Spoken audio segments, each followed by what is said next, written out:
Saudara yang dimuliakan Allah Subhanahu wa taala, semua yang saya jelaskan tadi itu namanya ibadah badan. Sekarang kita masuk ibadah yang kedua, namanya ibadah harta. Biasanya orang kalau cerita ibadah badan semangat. Bapak siap mau tahajud? Siap.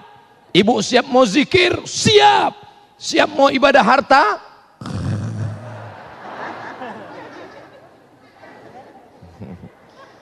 Ustadz kok tiba-tiba ingat ibadah harta Pak Ustadz? Kotak wakaf, kotak sedekah sedang di depan.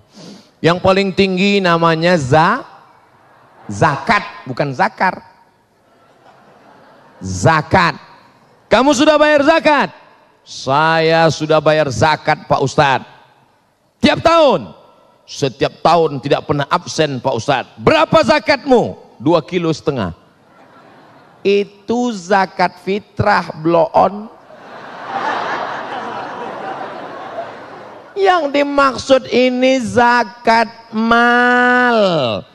Mal artinya miring. Mal miring. Makanya dalam Quran ada cara membaca imalah. Bismillahirrahmanirrahim. Tulisannya majroha, tapi bacanya miring. Bismillahirrahmanirrahim. Namanya imalah, mal. Mal artinya miring. Kenapa harta itu dalam bahasa Arab disebut mal? Karena hati kita miring ke harta. Orang Arab menyebutnya mal, orang Barat menyebutnya mall. Ada Masjid Az-Zikra, ada mall. Kira-kira hati kita miring kemana?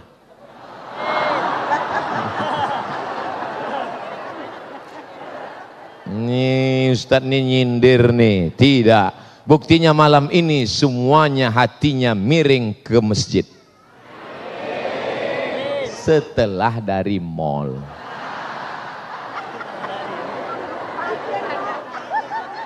Makanya disebut harta itu mal. Malaya milu mail. Miring. Karena memang hati manusia condong kepada harta. Ada anak gadis kaya, cantik. Ada yang satu lagi miskin biasa saja. Jawab dengan jujur, hati bapak condong kemana? Jangan ada dusta di antara kita. Oleh sebab itu kalau ada orang datang perampok ke rumahnya, perampok itu membawa pisau yang tajam, bertanya, pilih mana, nyawa apa harta? Perampoknya serius kok ketawa. Kalau ada perampok bertanya begitu, ibu jawab dengan ketawa, perampoknya kabur. Kamu pilih nyawa apa harta? Kata dia, ayo kita cabut. Ini orang nyoblos pemilu. Saudaraku yang dimuliakan Allah Subhanahu wa taala, maka siapapun hatinya pasti condong kepada harta. Tapi harta yang kita cari pagi sampai siang sampai malam, apakah harta itu akan kita bawa mati? Siapa bilang tidak? Cari pagi, cari siang, cari sore, cari petang, cari malam, harta itu dikumpul bisa dibawa mati. Mana buktinya? Yang membeli jam Masjid Az-Zikra, maka di akhirat dia akan mati bawa lampu. Mau mati bawa lampu? Beli lampu. Melihat lampu Az-Zikra, ingat masjid? Masjidil Haram, Masjid Nabawi. Masuk, di mana belinya Pak? Ustadz Somad, saya ingin mati bawa kamera. Pergi ke mall, beli satu kamera, wakafkan ke Masjid Az-Zikra. Kamera ini saya wakafkan untuk merekam semua ceramah pengajian, didokumentasikan yang ada di Az-Zikra. Begitu, wakafkan. Saya tunjuk ini pasti yang punya.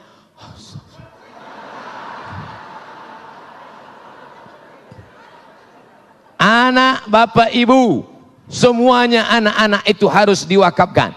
Anak kamu berapa? Anak saya 3. Tiga-tiganya wakafkan di jalan Allah. Yang satu jadi ulama, yang satu jadi kameramen, yang satu jadi tentara. Tiga-tiganya wakafkan atas nama Allah. Mereka akan menolong agama Allah dengan spesialisasi mereka masing-masing. Setuju? Itulah makna wakaf. Apa itu wakaf? Bismillahirrahmanirrahim. Alhamdulillahirabbil alamin. Ar-Rahmanir Rahim. Maliki yaumiddin. Itu namanya wakaf. Kalau wasal, Bismillahirrahmanirrahim. Alhamdulillahirabbil alamin. Ar-Rahmanir Rahim. Maliki yaumiddin. Namanya wasal. Ustaz Somad nggak nyambung. Cerita wakaf kok malah cerita tajwid. Wakaf artinya berhenti. Yang selama ini ruko saya, satu pintu, 1 tahunnya 100 juta, uangnya mengalir ke kantong saya. Tapi sejak diwakafkan, maka uangnya wakaf. Berarti uangnya stop. Assalamualaikum Bapak pengurus Masjid Az-Zikra. Ya. Ini ruko saya, 1 pintu. Ya, sejak bulan ini uangnya saya wakafkan. Artinya uangnya stop, tidak lagi masukkan. Orang yang setelah berwakaf doanya lebih khusyuk. Sebelum itu dia doa biasanya. Tapi setelah itu, ya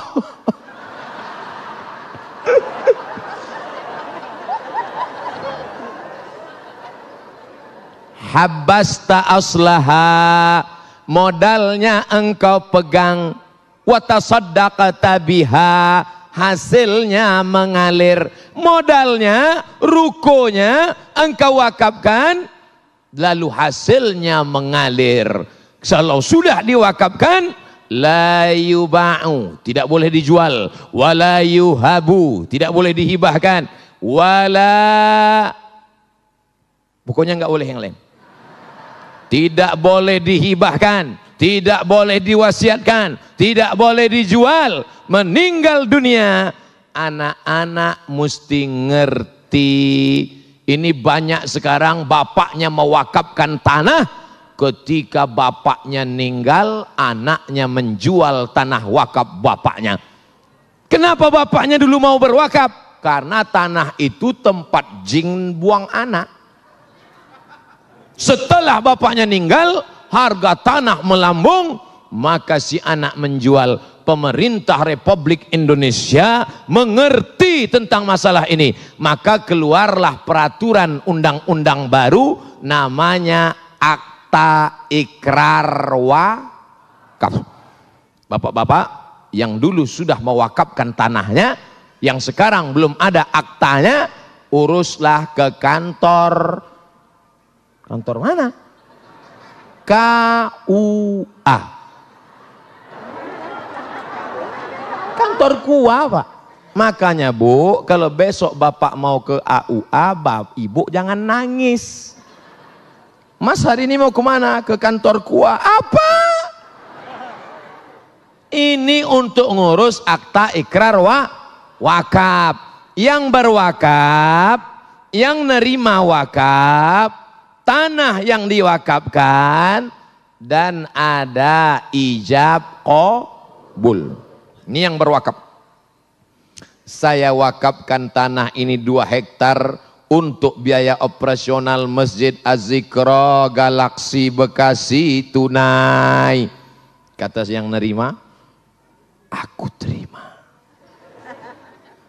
Lalu Pak Kua mencatat, telah terjadi akta ikrar wakaf dari pewakaf tanah namanya wakif, diterima oleh nazir, yaitu Yayasan Masjid Az-Zikra Galaksi Bekasi, tanah 2 hektar 1 ruko lillahi ta'ala, maka mengalirlah pahalanya.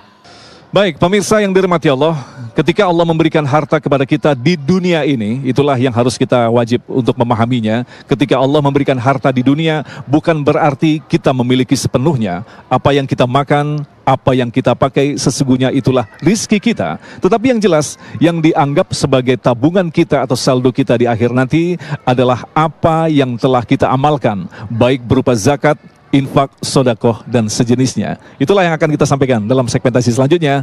Damai Indonesia.